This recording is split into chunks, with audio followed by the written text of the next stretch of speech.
పల్నాడు జిల్లా దాచేపల్లి సచివాలయం 3లో వెల్ఫేర్ అసిస్టెంట్గా పనిచేస్తున్న సంపతి లక్ష్మీప్రసాద్ పెన్షన్ సొమ్ముతో పరారైన విషయం తెలిసిందే.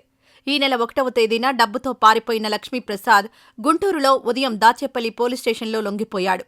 అయితే తాను ఆన్లైన్ బెట్టింగ్లో మోసపోయి డబ్బులు పోగొట్టుకున్నానని, తనను ఒక్కసారి క్షమించాలని అధికారులను వేడుకుంటూ లక్ష్మీప్రసాద్ సెల్ఫీ వీడియో విడుదల చేశాడు. ఈ విషయంపై మంత్రి నారా లోకేష్ ట్విట్టర్ ద్వారా స్పందించారు. మంత్రి లోకేష్ స్పందించినందుకు లక్ష్మీప్రసాద్ కుటుంబ సభ్యులు ధన్యవాదాలు తెలిపారు. తమ కుటుంబంపై దయ ఉంచి లక్ష్మీప్రసాద్కు ఉద్యోగం తిరిగి ఇప్పించాలని లోకేష్ను వేడుకున్నారు. తాము వాడుకున్న డబ్బులను తిరిగి చెల్లిస్తామని, తమ జీతంలో నెలనెలా కట్టుకునేలా అవకాశం ఇవ్వాలని కోరారు. తమ కుటుంబ పరిస్థితి దయనీయంగా ఉందని వారు ఆవేదన వ్యక్తం చేశారు. నా పేరు లక్ష్మీప్రసాద్ అండి.